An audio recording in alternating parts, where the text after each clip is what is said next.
नमस्ते नमस्ते। आज जो हमने लास्ट टाइम बताया था कि एक नया सेशन स्टार्ट करने जा रहे हैं, जिसके तहत हमारे व्यूअर्स को ये जानना था कि मैक्सिमम करियर चूज करते वक्त क्या होना चाहिए, और जो कि मिडिल क्लास फैमिली से बिलोंग करते हैं और as an I am Marathi मुलगा फ्रॉम महाराष्ट्र, तो कौन से ऐसे करियर ऑप्शन हैं जो अगर हम चूज करें तो आगे बढ़ सकते हैं, उसके लिए एक छोटा सा सेशन है। तो मेरे साथ मेरे मित्र है ये सागर जी। नमस्ते सागर जी। नमस्ते नमस्ते। तो सागर जी जो है वो अभी अपने करियर के एक पीक लेवल पर है, और मैं उनसे रिक्वेस्ट करूंगा कि सर आप अपने करियर के बारे में, अपने लाइफ के बारे में, और आपने ये कब रियलाइज किया कि हाँ यही मेरा करियर ऑप्शन होगा, तो इस बारे में हम आपसे आज जानकारी लेंगे। तो आपसे परमिशन लेता हूँ आप सबसे, और ये हमारा सेशन स्टार्ट करते हैं। तो नमस्ते सागर जी। तो आपका एजुकेशन क्या हुआ है सर?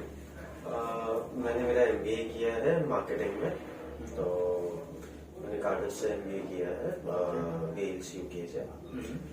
उसके बाद मैं इंडिया में आया, मतलब मेरे को वहाँ पे ही जॉब मिली थी।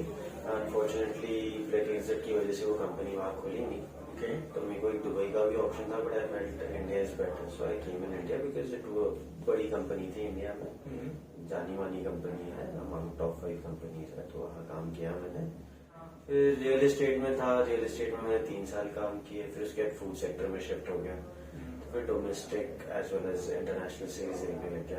तो इंटरनेशनल सेल्स काफी, मतलब जो मैं डोमेस्टिक में कर पाता था वो मैं इंटरनेशनल में एक कंटेनर में ही हो जाता था। तो इसलिए आई थॉट कि इंटरनेशनल इज बेटर, तो फिर वापस स्विच किया, मतलब फूड सेक्टर में ही स्विच करके ऑर्गेनिक फूड इंडस्ट्री में आ गया। सो बेसिकली आपका ट्रैवल जो है अपना ग्राफ चढ़ते चढ़ते आपने फाइनली ये चूज किया कि अभी इंटरनेशनल सेल्स में करियर बनाना है। तो आप मतलब पहले से यही चाहते थे कि एज सेल्स में ही करियर करना है, या फिर ऐसे कुछ नहीं था? मेरे को पहले से आई वॉज लुकिंग, मतलब मैं मार्केटिंग में देखना चाहता था, बट वही हुआ, मार्केटिंग में स्कोप इतना मिला नहीं मुझे। I didn't get any opportunities as such. अगर मिलता तो I don't know where I would have been right now. I started getting good opportunities in sales, so I thought why let it go? तो मैं sales के लिए नहीं, ऐसा एक मतलब ऐसे सुनने को आया है, मतलब मोस्टली जो सेल्स के लिए जो ट्राई करवाते हैं ना, तो कुछ ना कुछ उसको बेचना आना चाहिए। तो वो इंटरव्यू में एक टिपिकल क्वेश्चन आता है मोस्ट ऑफ टाइम, ये इसके ऊपर, इसके सर के ऊपर बाल नहीं है, इसको कंघी बेच के दिखाओ। तो ये टाइप का क्वेश्चन हमेशा आता रहता है सेल्स पॉइंट ऑफ व्यू। काफी तो ये थोड़ा कभी कभी लगता है कि ये ऐसे ही कुछ सुनाने के लिए हवाबाजी हो रहा है कि ये सच में ऐसा होता है इंटरव्यू में? होता है, मतलब वो जस्ट उनको पता करना है कि इंसान जो सेल्स में है, how talented he is, if not talented, like how smartly he can handle the front clients, या क्वेश्चंस जो आते हैं, काउंटर क्वेश्चंस बहुत आते हैं, उसको किस तरीके से हैंडल करते हैं, या उसके अलावा how aggressive he is to sell his product. ये सारी चीजें, बिकॉज सेल्स वाले को सारी चीजें उसमें होनी चाहिए। एग्रेसिव भी होना चाहिए सेल करने में, टैलेंट भी चाहिए, और स्मार्ट भी चाहिए but, and that is where you can do good sales accordingly. So इसलिए वो ऐसे अजीबोगरीब सवाल करते हैं आपको, क्योंकि अगर आप डिफिकल्ट प्रोडक्ट बेच पाते हो जिसको जरूरत नहीं है उस प्रोडक्ट की, then you can sell their product जो लोगों को एक्चुअली चाहिए। उस तरीके से सेल होता है।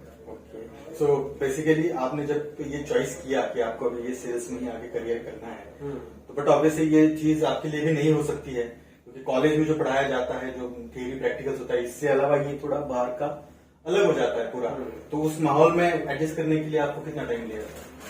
मेरे को इनिशियल टाइम लगा, लेकिन मैंने कंपनी, मतलब सेल्स में ज्वाइन किया, तो I didn't know anything about sales, तो बिकॉज मैंने तो ऑपरेशंस के बारे में पढ़ा था, I had learn about marketing and all, sales का पता नहीं। But then I saw my colleagues doing it, my seniors doing it, मार्गदर्शन मिलते गए, एंड अकॉर्डिंगली मेंटर्स मिले मुझे, and accordingly I picked it up. It took me 2-3 months to do that, but within 2 months I was able to handle it by myself, like clients and everything together.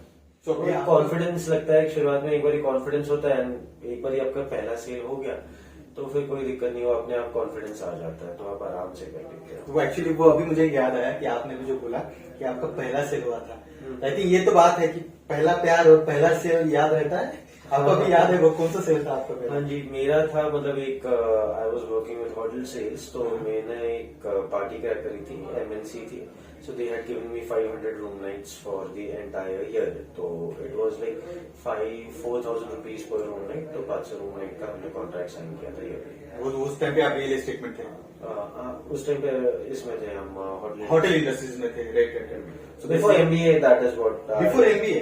तो 2 साल का before MBA के पहले भी experience है। तो वो internship था या full time work? Full time work? मतलब मैंने ग्रेजुएशन किया, फिर 2 साल काम किया, फिर मैं MBA किया क्योंकि I needed some experience to do some MBA so that I get good placements at. That is the only reason I had to. So actually अगर अभी जैसे अभी कोविड की वजह से बहुत सारे जो बच्चे हैं दे वर्क फ्रॉम होम कर रहे हैं, उनका स्टडी भी घर से ही हो रहा है, कुछ बाकी का कुछ पार्ट टाइम कुछ काम भी कर रहे हैं, अभी बहुत सारे स्टूडेंट्स हैं। तो अगर वो कोई चाहता है कि अगर वो आगे का करियर सेल्स में करे तो उनको आप क्या रिकमेंड करना चाहोगे कि अगर ये स्टेप बाय स्टेप आप जाओगे तो इंटरव्यू के लिए भी आपका प्रिपरेशन हो जाएगा और आपका फर्म आइडेंटिफाई करने के लिए, लाइक FMCG में जाना है, जैसे आप होटल इंडस्ट्रीज में जाना है, तो उसके लिए आप क्या सजेस्ट कर सकते हो? मतलब उस हिसाब से अगर देखा जाए तो उनको अगर सेल्स में जाना, अगर उनको सेल्स में जाना है तो उनको सजेस्ट कर सकते हैं कि ट्राई सेलिंग थिंग्स। मतलब जो भी प्रोडक्ट है, अगर कोई आपके सामने एक पानी का बोतल हो या चेयर हो या फोन हो, कुछ भी हो, उसमें क्या एफर्ट्स लगते हैं सेल करने में। लाइक फॉर एन एग्जांपल, एक बंदे को फोन बेचना है तो कैसे बेचेगा वो फोन? अगर कोई भी XYZ कंपनी आती है तो कैसे बेचेगा? How will he pitch in the dialogues, how will he do his critical thinking while selling? वो ज्यादा मैटर करता है क्योंकि कंपनी लीड्स तुम्हें दे देगी, तुम्हें बेचना है, पर तुम क्रिटिकल हैंडलिंग कैसे करते हो, तुम किस तरीके का पिच करते हो, वो पूरा का पूरा डिपेंड करता है आपके ऊपर। मतलब फॉर एग्जाम्पल अभी ये माइक है, ये माइक हो गया, ये कैमरा हो गया, तो आप ये कैमरा माइक ये कैसे बेचोगे? ये एक चीज जिसको सेल्स में जाना है, थिंक अबाउट जो day to day life products है, how are you gonna sell it, make a pitch accordingly and try figuring out. मतलब कॉन्फिडेंस बिल्ड करने के लिए खुद सामने आईने के सामने जाके लेकिन बात करो कि this is how I am going to sell to a client. Just एक प्रोडक्ट अलग अलग होता है, बट सेल्स का तो चीज वही होता है, खरीदी और बेचना। आप बेचने वाले हो, खरीदने वाले हो, और जो बंदा सेल्स कर सकता है वो कुछ भी कर सकता है। मतलब वो बिजनेस भी खोल सकता है, आगे कुछ भी कर सकता है। आपके हिसाब से कौन सा ज्यादा इजी टास्क है, बिजनेस टू बिजनेस सेल करना या business to and consumer sales करना डायरेक्टली?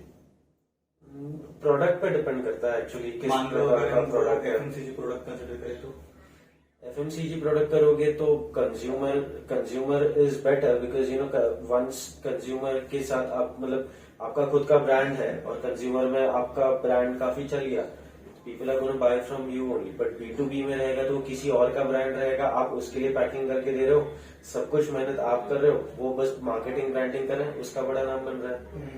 और वो जो 10-15% मार्जिन है वो बिजनेस जो B2B वाला है वो ले रहा है। बट अगर आप कंज्यूमर को डायरेक्टली टारगेट कर रहे हो, आप आपका प्रोडक्ट बना रहे हो, you can make your company as a brand मतलब वो बड़ा ब्रांड बनेगा। ब्रांड तो ऑलरेडी बना, मतलब it will be well known brand and people. And आगे जाके जब आपका बिजनेस बिकना है या मर्जर होना है, एक्विजिशन जो भी होना है, people value only for the brands, nothing for what you have in capital and everything. That is where you can let go. But फिर अकॉर्डिंग टू यू, अगर ये सवाल आ जाता है कभी कभी, सेल्स हो गया, मार्केटिंग हो गया, तो हम उसको क्या बोलेंगे? ये एक तरह का आर्ट है या एक तरह का साइंस है? So what we can differ? ये साइंटिफिकली देखा जाए, इसको सेल्स एज एन साइंटिफिकली करे, टेक्नोलॉजी वाइज प्रोसेस वाइज जाना चाहिए, या एक आर्टिस्टिक मैनर में कि हाँ ये क्रिएटिव जॉब है? Creative job is marketing side में, जो मतलब ब्रांडिंग होता है। मार्केटिंग क्या होता है कि आपको एक प्रोडक्ट दिखाया जाएगा, और सेल्स का काम होता है कि वो प्रोडक्ट को बेचना है। That is what there. So science will come, like you know bookish thing which is there, like selling part will come into science, but whatever the artistic creative thinking is there, that goes into marketing side. It completely depends on the product, आप कैसे बनाते हो, क्या design करते हो, आप कैसे बेचते हो, मतलब what are you portraying your brand itself, it all depends on that. So creativity is in marketing. Selling is again a creativity, but it is on what tactics you go, but it is at the end of the day it is selling only. Marketing, it can happen in any way, whichever you want it, unimaginable ways. Like आजकल लोग कुछ भी गा रहे हैं और दुनिया में फेमस हो रहे हैं। वायरल का जमाना है, वायरल का जमाना है, बिकॉज इट इज जस्ट एक दो दिन का फेम रहता है वो चीज, बट वो रह जाता है। वो लड़का छोटा बच्चा गाना गा रहा है, वो गाना इतना फेमस हो गया कि क्या 2 हफ्ते 3 हफ्ते ऊपर ही था। People know that song, each and every Indian knows about that song. वो मार्केटिंग का स्ट्रेटेजी उनका, मार्केटिंग का स्ट्रेटेजी था। इट वॉज अ वेरी, जो बच्चे नहीं गाए, it was a very creative, very innocent song. The song was very innocent also, right, in that way. तो इट वॉज वेरी कैची, कोई भी गा सकता है, कोई भी। कुछ लोग अभी इरिटेट करने के लिए गाते हैं, वो चीज हो गया है। तो that is how it is everything. फिर अगर इस तरीके से देखा जाए, अगर हम उसे डिफरेंशिएट करना चाहें तो सेल्स में कितना परसेंट किसी को कन्विंस करना होता है और कितना परसेंट उसको पिच करना होता है या फिर इंफॉर्मेशन पास ऑन करना होता है आपके हिसाब से?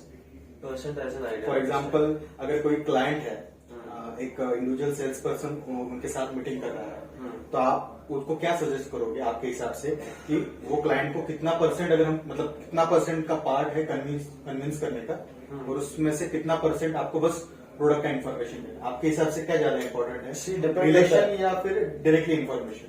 क्लाइंट के साथ रिलेशन बनाना चाहिए कि या सिर्फ रिलेशनशिप बनाना चाहिए क्लाइंट के साथ, बिकॉज वो क्लाइंट एक बार आपका बन गया तो it is for you for life long. And if you are able to serve that relationship nicely, he will every time come to you. वो किसी और के पास नहीं जाएगा, तो रिटेंशन भी बना रहेगा। हाँ, अभी मैं सेल्स वाला हूँ, आप सेल्स वाले हैं, मेरे पास XYZ प्रोडक्ट है, आपके पास ABC प्रोडक्ट है, दोनों प्रोडक्ट मतलब कैटेगरीज आर सेम ओनली।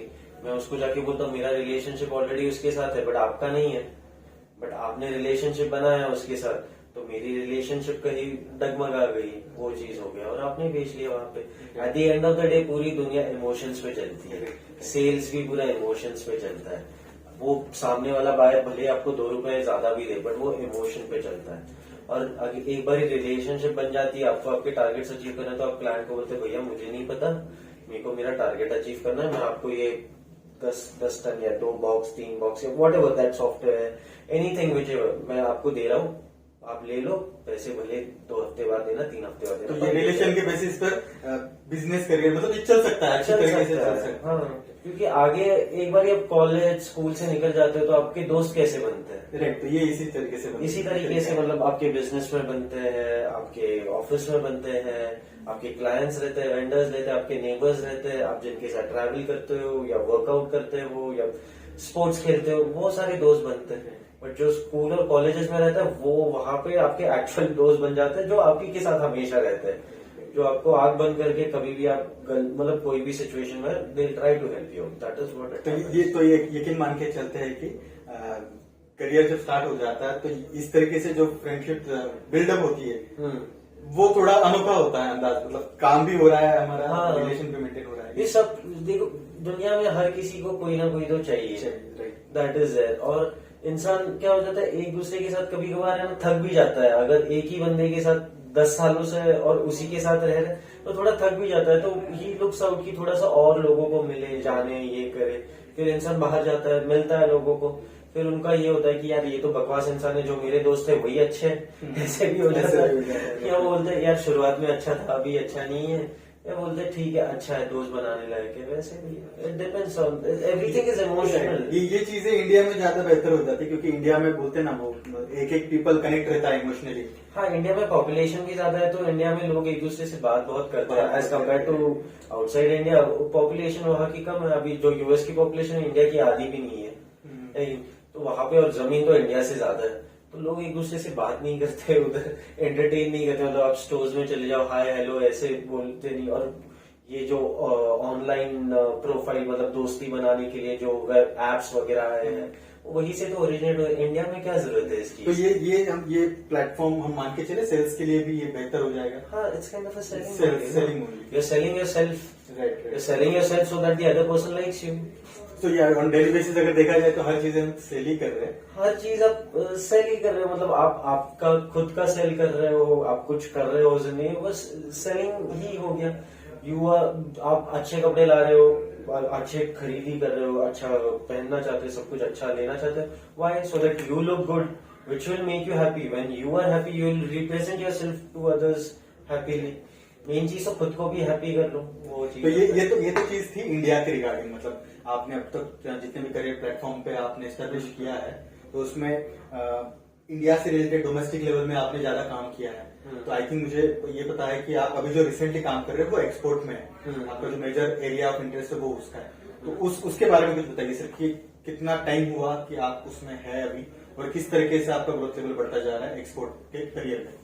अभी एक्सपोर्ट में मेरे को मतलब अगर देखा जाए फूड सेक्टर में, मैं फूड सेक्टर में एक्सपोर्ट में था, रियल एस्टेट में भी था, बट उसमें एनआरआई क्लाइंट्स होते थे, तो वो तो not selling selling to the NRI, Indian ही है, उनको बेचना होता है प्रॉपर्टी इन्वेस्टमेंट के लिए होता है। दैट वाज यहाँ पे ऑलमोस्ट अभी आप बोल सकते हो 4 साल तो हो गए मेरे को 4 साल। हाँ, मतलब एक्सपोर्ट में हो रहा है, ग्रेजुअली मतलब टाइम लगता है बिल्ड करने के लिए। कभी कभार एक क्लाइंट को बिल्ड करने के लिए 6 महीना लग जाता है, कभी कभार 1 साल लग जाता है। तो ये FMCG में होता है या सारे इंडस्ट्री में रहता है, डिमांड एंड सप्लाई का भी रहता है, फ्रेट्स का भी रहता है, बहुत सारी चीजें रहती है। बट वो मेन चीज वही होता है कि मेरे को वो क्लाइंट का जो रिलेशन, जैसे आपने बोला रिलेशन है, मेरे को वो मेंटेन करना पड़ता है। मैं उसके पीछे कंसिस्टेंटली पीछे लग जाऊंगा तो वो बोलेगा ठीक है भैया यार कितना पीछे पड़ रहा है, मतलब दे ही देते हैं कुछ तो, एक थक हार के दे ही देते हैं। और उस वक्त जिस दिन दे दिया हमें order, we have to make sure कि हम उसको सबसे बेस्ट क्वालिटी का मटेरियल दें और उसके पास जाए, वो चीज होता है। एंड मैं जिस कंपनीज में काम किया वो मतलब इतने पुरानी कंपनीज, नई नई कंपनीज है जिन्होंने एक्सपोर्ट चालू किया है, और इसमें कंपटीशन बहुत है। जो पुराने लोग हैं वो ऐसे ही किसी को जाने नहीं देते। अगर मैंने कुछ दाम दे दिया तो उसका वो 5 रुपए कम करके, 10 रुपए कम करके वो दे देंगे। जो मेरी खरीदी का प्राइस होगा वो प्राइस में दे देंगे। वो कभी कभार बिजनेस लॉस में लेके भी वो दे देंगे, क्योंकि पिछले 10-15 सालों से उनको वो सप्लाई कर रहे हैं। उनको पता है कि नया वेंडर घुस गया इधर अंदर तो वो मेरा धंधा खाने वाला है, तो वो कुछ भी करके वो बोलेंगे 1 महीना 2 महीना में लॉस में खा लूंगा, कोई दिक्कत नहीं है, ये 20 साल से तो मैंने कमाया है इससे, पर मैं इनको घुसने नहीं दूंगा। और यही चीज होता है। तो अगर वैल्यू वाइज देखा जाए तो फिर FMCG का एग्जांपल ले लेते हैं। FMCG का किसी एक ऑर्गेनाइजेशन का डोमेस्टिक का सेल और उसी ऑर्गेनाइजेशन का अगर एक्सपोर्ट का सेल देखा जाए तो आप क्या प्रेफर करते हो सजेस्ट करना कि डोमेस्टिक में अगर आप करोगे तो ज्यादा बेहतर रिजल्ट आएंगे, या फिर एक्सपोर्ट में अगर उतना ही एफर्ट लगाओगे तो उससे ज्यादा एफर्ट आएंगे? आपके हिसाब से क्या आप साइमल्टेनियसली दोनों कर सकते हो, no doubt in that, domestic as well as international. Because domestic में आप जितना मेहनत करोगे आपको तुरंत दिखाई देगा, बस प्रोडक्ट यहाँ सामने है, आप लोगों को सामने जाके मिल सकते हो।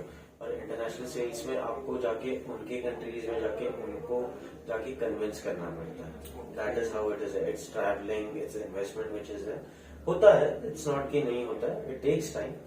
उनको भी पता है, जो बंदा भी है, जो आपके पास भी अगर कोई आएगा आपको खिलाएगा पिलाएगा, 2 बारी खिलाए 3 बारी खिलाए तो आप भी बोलेंगे हाँ भाई इसे कुछ इंश्योरेंस, अगर वो बेचारा इंश्योरेंस बेच रहा है या कुछ भी बेच रहा है, मतलब चलो जो सस्ता से सस्ता है वो तो खरीद ले, बेचारे ने इतना खिलाया इतना किया मेरे लिए, तो करते हैं। All parts of the communication and the feel कि ये कितना कंफर्टेबल है इनके साथ बिजनेस करना या काम करना। हाँ, मेन चीज तो वही कंफर्टेबल होता है, प्राइस होता है, बहुत सारी फैक्टर्स में प्राइस का फैक्टर होता है। मेजरली आपके FMCG इंडस्ट्री में कौन सा फैक्टर है कि जो ज्यादा इम्पैक्ट करवाता है, प्राइस या फिर service? Price is only option, prices in export which is there, and services later on after that. If you are able to match the prices तो फिर सर्विसेज की वजह। तो 2 चीजें हैं, तो एक तो है प्रोडक्ट का प्राइस, उसके बाद वो कस्टमर कन्वर्ट हो गया तो उनको हम जो सर्विस देते हैं उसके ऊपर ये चलता है। रिटेन कैसे करोगे? लेकिन अगर अभी सागर जी ऐसा देखा जाता है इंडिया में कि duty the make in India, उसके अगेंस्ट में बहुत सारे जो यूथ है वो ट्राई कर रहे हैं कि अपना कुछ एटलीस्ट स्टार्टअप करे। तो बहुत सारे एंटरप्रेन्योर्स वो अभी एक इमर्ज हो रहा है, वो जो सेक्टर है वो बड़ा होते जा रहा है धीरे धीरे। तो आप क्या सजेस्ट करोगे इजली, अगर एक्सपोर्ट में सेल्स कर रहे हो या फिर मार्केटिंग कर रहे हो, तो करियर को साथ में रखते हुए side by side part time basis पे कुछ स्टार्टअप के लिए प्लान करना इज ए ग्रेट आइडिया, और उसमें भी थोड़ा समय लेना चाहिए? आप अभी क्या, I didn't understand your question. आप कह रहे हो कि वो एक्सपोर्ट कर रहा है ऑलरेडी, वो ऑलरेडी किसी कंपनी के लिए एक्सपोर्ट कर रहा है, एज एन एम्प्लॉय वो कर रहा है, बट अगर वो चाहे क्या वो खुद का भी कर सकता है? उसके लिए कर सकता है, बट इट डिपेंड्स कि क्या कंपनी के नॉर्म्स है। बहुत सारे कंपनी के नॉर्म्स भी होते हैं, बिकॉज वो क्या क्लाइंट क्लैश हो जाता है। अगर मैं एक्सपोर्ट कर रहा और मैंने चालू कर दिया, मैंने माल खरीद के मैं ही बेचना चालू कर दिया, तो कंपनी वाले बोलेंगे भैया तुमने तो हमसे सारे क्लाइंट्स निकलवा लिए, या तुमने हमारे रिसोर्स पे क्लाइंट्स बिल्ड कर लिए यहाँ पे। और जब क्लाइंट्स बिल्ड हो गए आपके 10-15 क्लाइंट्स, आप हमारे ही क्लाइंट्स लेके हमको ही टाटा बाय बाय कर रहे हो ना। अगर ये मानो कि प्रोडक्ट ही चेंज हो गया, फॉर एग्जांपल अगर कोई है मेरा हाँ, तो definitely, अगर मैं अभी फूड सेक्टर में हूँ, ठीक है, और मेरे को हैंडीक्राफ्ट का करना है, मेरे पास क्लाइंट्स है, तो मैं definitely why not I will pitch them for handicraft also. Easy हो सकता है वो। इजी हो सकता है, हैंडीक्राफ्ट हो गया। इंडिया से बहुत सारी चीजें एक्सपोर्ट होती है, ऐसी नहीं कि नहीं होती है। मार्बल, हैंडीक्राफ्ट, सारी बहुत सारी आपके चीजें तो होती हैं। आपके अभी तक कितने सेक्टर्स में एक्सपीरियंस हो गया? एक तो हो गया आपका एफएमसीजी में है, एक real estate, food and hospitality, that's it. तीन सेक्टर में। तो अगर ये मैं मान के चलो आपका 3 सेक्टर में एक्सपीरियंस है, अगर कोई मेरा व्यूवर्स अगर कोई देख रहा है, अगर किसी को एक्सपोर्ट रिलेटेड कुछ इंक्वायरी करवाना है आपसे, या फिर कोई आपसे गाइडेंस लेना चाहते, तो अगर आपका नंबर शेयर करवा दो तो आप अवेलेबल हो उस पर? हाँ, नहीं तो वो he can ask you in your comment box and everything, then accordingly we can reply to him. Right. तो एक तो ये चीज है कि इस सेशन में कि अगर आपको एक्सपोर्ट रिलेटेड अगर करियर के लिए कुछ इंक्वायरीज है, अगर आपको कुछ कंफ्यूजन है, तो बहुत सारे ऑनलाइन प्लेटफॉर्म पे अवेलेबल है, कुछ एप्लीकेशंस है, वेबसाइट्स है, जहां से आप इंफॉर्मेशन गैदर कर सकते हो। बट एक इंडिविजुअल का ना एक कंफर्ट जोन होता है कि अगर मैं किसी से बात डायरेक्टली करके उससे इन्फॉर्मेशन ले लूं, तो वो हमारे दिमाग में ज्यादा फिट बैठता है। तो अगर आप चाहते हो कि आपको कुछ क्वेश्चंस के आंसर मिले, तो कमेंट बॉक्स में आप वो क्वेश्चन डाल दीजिएगा, डेफिनेटली सागर जी से वो आंसर आप तक हम फॉरवर्ड कर देंगे। तो ये था अब तक का सागर जी का स्टार्ट, कहाँ से उन्होंने किया, कौन कौन से सेक्टर में उन्होंने काम किया, और अभी वो सक्सेसफुली एक्सपोर्ट में एज एन सेल्स कंपनी को रिप्रेजेंट करवा रहा है। तो उनका जो सेक्टर है वो एफएमसीजी है। उस हिसाब से आप एक्सपोर्ट करने के लिए बहुत सारे आप अपने ही नियर बाय में प्रोडक्ट्स आप ढूंढ सकते हो। अगर आपका फार्म प्रोडक्ट्स प्रोड्यूस भी है तो यू कैन डायरेक्टली एक्सपोर्ट। कुछ नॉर्म्स है गवर्नमेंट से, कुछ सब्सिडीज भी होती होंगी उसके लिए, तो आप वो भी ट्राई करवा सकते हो। उसके भी अगर आपको कुछ इन्फॉर्मेशन चाहिए तो आप कमेंट बॉक्स में डाल दो, हमारी तरफ से वो आपको इन्फॉर्मेशन पास हो जाएगी। तो ये था अब तक सागर जी का जो उन्होंने काम किया उसके लिए। तो अपार्ट फ्रॉम उनके थोड़ा सा पर्सनल लाइफ के बारे में भी जान लेते हैं। तो सर आपकी शादी हो गई है सर? अच्छा, ओके। क्योंकि आपका सर मतलब if I am not wrong maximum 26 और 27 ईयर का आपका एज होगा। नहीं, I am 30 years old। Okay, तो ये थोड़ा प्लस पॉइंट है कि जो एक्सपोर्ट में जिनका करियर होता है तो उनका एज जल्दी डिफाइन नहीं होता, देखा जाए तो वो यंग दिखते हैं। That's a great part sir. आप क्या प्लान करना चाहते हो सर, मतलब शादी, और आप मतलब 1-2 साल में अभी आई थिंक तो फैमिली तो प्रेशराइज करता ही है, हाँ, तो शादी करने का प्लान है कि और थोड़ा सा करियर के ऊपर फोकस कर रहे हो? देखते हैं, अच्छा को मिल जाएगा then why not get married. शादी मतलब कर सकते हैं, ऐसी कोई दिक्कत नहीं है, देख लेंगे उसमें क्या है, not thought about it yet. So अभी सर रैपिड फायर राउंड अपन शुरू करते हैं। तो उसमें कुछ गिने चुने सवाल है जिनमें सर को सिर्फ हाँ या ना में जवाब देना है। अगर आप सोच रहे हो किसी सवाल का जवाब तो डेफिनेटली वो गलत कंसिडर किया जाएगा, जिसका पेनल्टी लगेगा। पेनल्टी इतना कुछ नहीं है, बस बाहर जाके थोड़ा पार्टी वगैरह करेंगे, इतना ही है। तो सर अभी रैपिड फायर राउंड का सवाल, फैमिली और बिजनेस? क्या? फैमिली और बिजनेस? फैमिली। ओके। एंड्रॉइड और आईफोन? ओके। हाँ या ना था, एक मिनट, हाँ या ना बोल रहा था ना। हाँ, तो वो चेंज हो गया थोड़ा सा, बाद में हम ऐड करते जाएंगे उसमें। इसमें कोई चैनल अपना ही है, तो चैनल अगर डिसाइड करता है कि ये चीज अभी करनी तो हम कर सकते हैं। तो सर उसके बाद which food is better, homemade और आउटसाइड? होममेड। ओके। अगर बाहर का कोई आप बता सकते हो तो कौन सा ऐसा फूड है जो आपको बाहर का अच्छा लगता है? तो एटलीस्ट अगर किसी को कोई है हमें देख रहा है नियर बाय में, तो वहां पे उस होटल में जाके ट्राई करो। कोई ऐसा एक फूड बताओ जो आपको बाहर का बहुत अच्छा लगा था, दी बेस्ट डिश कोई। I तो love Chinese, so I तो prefer going out and eating chow. कोई ऐसा कुछ कैफे या फिर होटल पता है आपके लिए? हाँ, you can try this, like you know, if street food lovers and everything, then go and try Momo's Corner का मोमो, कुरकुरे मोमो। मोमोज कॉर्नर का मतलब ये आपका लोकेशन के नियर बाय में? केपी में मोमोज कॉर्नर का मोमोज, तो आप वहाँ पे जाके ट्राई करवा लो। कोई डिस्काउंट नहीं मिलेगा बट टेस्ट अच्छा है, आप चाहो तो इनका नाम भी वहाँ पे ले सकते हो। अगर आपको डिस्काउंट मिले तो मुझे भी बता देना, दैट्स मोस्ट इम्पोर्टेंट।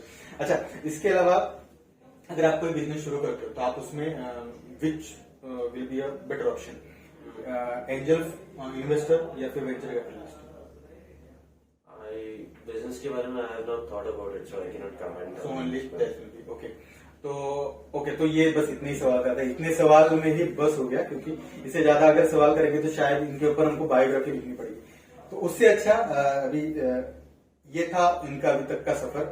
तो अभी एक आधा मिनट का आपको कुछ गाइडेंस देंगे अपने हिसाब से, जो भी उन्होंने अपने लाइफ में अब तक एक्सपीरियंस किया है, from born to the still अब तक वो अपना काम किस तरह से कर रहे हैं और क्या करना चाहिए लाइफ में, क्योंकि हर एक का अपना अपना अलग एक्सपीरियंस होता है। तो सागर जी, मेरा एक रिक्वेस्ट है कि आप क्या रिक्वेस्ट करना चाहोगे। ये जो मेरा वीडियो देख रहे हैं वो मैक्सिमम 18 से 30 साल के बीच में जो भी यूथ आइकॉन है वही देख रहे हैं, तो आप उनको क्या सजेस्ट करना चाहोगे? काम वो करो जो आपको पसंद आए, जो आप दिल से करो, जिसमें खुशी मिले आपको, क्योंकि अगर खुशी नहीं मिलेगी तो आप काम नहीं कर पाओगे। 1-2 महीने करोगे, 1-2 साल करोगे, आप खुद को कोसते रहोगे और रो धो के काम करोगे, you won't enjoy also, that will become your life. So ये आपके ऊपर है कि आपको लाइफ जीनी कैसी है, हंस के या रो के। 2 ऑप्शन है, हंस के भी जी सकते हो, रो के भी जी सकते हो। सो अगर हंस के जीनी है तो what ever you like, do that and do it 100%। And don't look for results. कभी कभार रिजल्ट्स नहीं आते, बट कीप परफॉर्मिंग कंसिस्टेंटली। आज नहीं तो कल रिजल्ट्स आएंगे, और जब आएंगे तब ब्याज के साथ आएंगे। So don't worry about it, keep working hard. Thank you Sagar ji. तो ये था अब तक का हमारा सागर जी के साथ का सफर। इनका वीडियो आपको कैसा लगा, ये वीडियो इन्फॉर्मेटिव था या नहीं, ये हमें प्लीज कमेंट बॉक्स में डाल के बता दीजिएगा। साथ ही आपका कुछ क्वेरीज हो, इंक्वायरीज हो तो हमें आप डायरेक्टली मैसेज भी करवा सकते हो। इसको शेयर करो, लाइक करो, सब्सक्राइब करो। हालांकि चैनल नया है तो आप सभी के सपोर्ट का इंतजार रहेगा। Thank you so much.